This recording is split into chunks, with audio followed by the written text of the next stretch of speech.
Bend Museum in Ravenswood has served as a place of preservation of the history of Jackson County for decades. Our LV Hissam is live in the studio with more on this week's This Is Home feature. LV. Well, thank you, Phyllis. The Great Bend Museum has a plethora of artifacts from around Jackson County and the Ohio River's Great Bend region from times that range from ancient to recent. Everything in the museum paying homage to the history of Jackson County and the people that reside there. This is the topic of this week's This Is Home. This is Home, sponsored by A1 Heating and Cooling and TB Dentistry.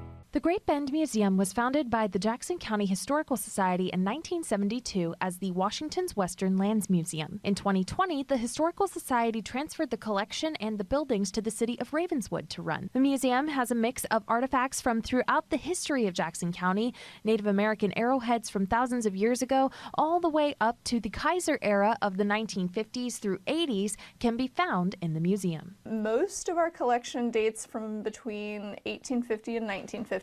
We have a lot of stuff from the Victorian era, and it's all Jackson County.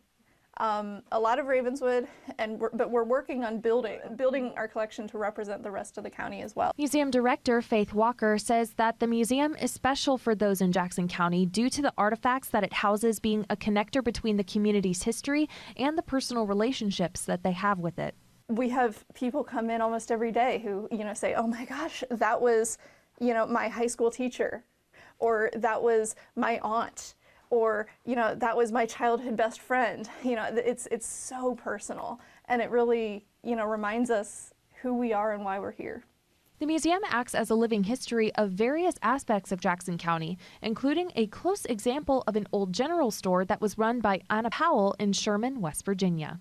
When she retired in 1972, she gave a lot of the items from her store to the museum, and so we're actually able to have a reasonably close facsimile of what her store would have been like and how you would have experienced it, which is really neat. Walker says that one of her most favorite objects in the museum can be found in the military exhibit, where they work to honor and preserve the memory of various veterans over the past 160 years. We have a pair of boots, leather boots from World War I, and they are hobnail trench boots that actually survived the Battle of the Argonne Forest, which was one of the concluding battles of World War I. The owner and the boots survived, and when you look at the soles of the boots, you can actually see mud still caked on the bottoms of the boots. Some of the items in the museum have an especially personal touch, such as this replica built by George Curry of a covered wagon and his childhood home from the 1800s, a physical representation of a memory.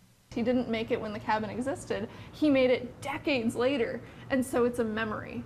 It's a memory of the things that he loves best about that childhood home. And so his dad's boots are outside the door there. And there's a ladder leaning against the chimney here. Even Walker has found that she herself has a personal connection to the past within the museum. The other item of interest in here is this coverlet, which what I was saying about how personal everything in here is, this was made by my 6th great-grandmother. She wove it during the Civil War. Leaving off with one final sentiment, Walker says that she hopes that the museum's mission of preserving and inspiring curiosity in the history of the Great Bend region leaves an impact on how the community views themselves and their history. I hope that they learn how our community was formed. All of the stuff in the museum is artifacts of us and our community and the things that make us special and the things that connect us. In Ravenswood, LV Hissam for WTAP News. This is Home. There are plenty of other interesting things to find and explore in and around the museum that we weren't able to fit in this newscast. So if you are interested in learning more about the Great Bend Museum, you can visit our online article at WTAP.com. That's all I have. Back to you, Phyllis. LV Hissam reporting live in the studio. LV, thank you.